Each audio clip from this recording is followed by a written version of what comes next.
के दीर्घायु के लिए इस व्रत को रखते हैं। और प्रातः स्नान करना चाहिए। स्नान के बाद भगवान गणपति के सम्मुख प्रतिज्ञा करनी चाहिए कि हे प्रभु, आज मैं आपके सम्मुख रहूंगी। उस दिन मन में कोई गलत विचार न हो, सत्य का आचरण हो, भगवान की उपासना करके जब रात को चंद्रमा उदय हो उसके बाद जो है तो चंद्रमा को अर्घ्य दे करके, अगर पति सम्मुख हो तो पति के हाथों से, नहीं तो कहते पति का प्रतिबिंब दे करके अपना व्रत खोलना चाहिए। ऐसा जो है तो शास्त्र में लिखा गया है। इसकी ऊपर एक कथा आती है कि अगर कोई इस व्रत को भंग करता है या व्रत को तोड़ता है तो कहते हैं उसके जीवन में संकट आता है। अगर कोई जो है तो विशेष करके कोई असमर्थ हो व्रत लेने में, तो कहते हैं 12 साल में या 16 साल बताए गए हैं, 16 साल में वो इसका उद्यापन कर सकता है।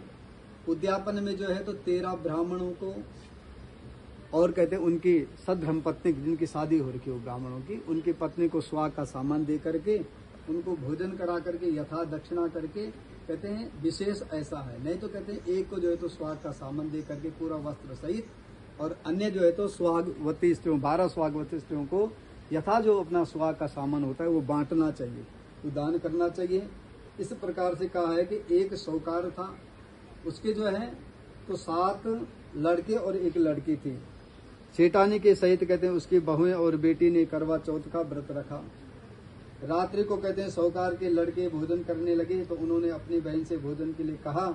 इस पर बहन ने उत्तर दिया कि भाई अभी चांद नहीं निकला है, उसके निकलने पर मैं अर्घ्य देकर भोजन करूंगी।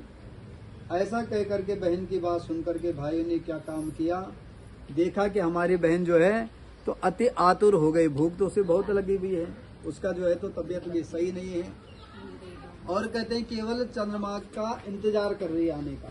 तो उन्होंने क्या किया,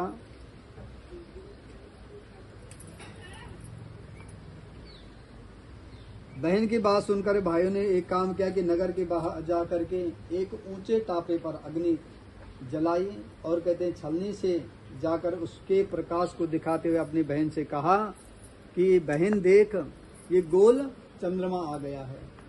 क्योंकि छन्नी का प्रकाश से दिख रहा था तो छन्नी का प्रकाश गोल दिख रहा था। अर्घ्य कहते हैं तुम अर्घ्य दे करके, चंद्रमा को अर्घ्य दे करके अपना व्रत खोल सकती हो, भोजन कर लो। यह सुनकर कहते हैं उसने अपने भाइयों से कहा कि आओ तुम भी चंद्रमा को अर्घ्य दे लो। परंतु कहते हैं वह इस बात की जान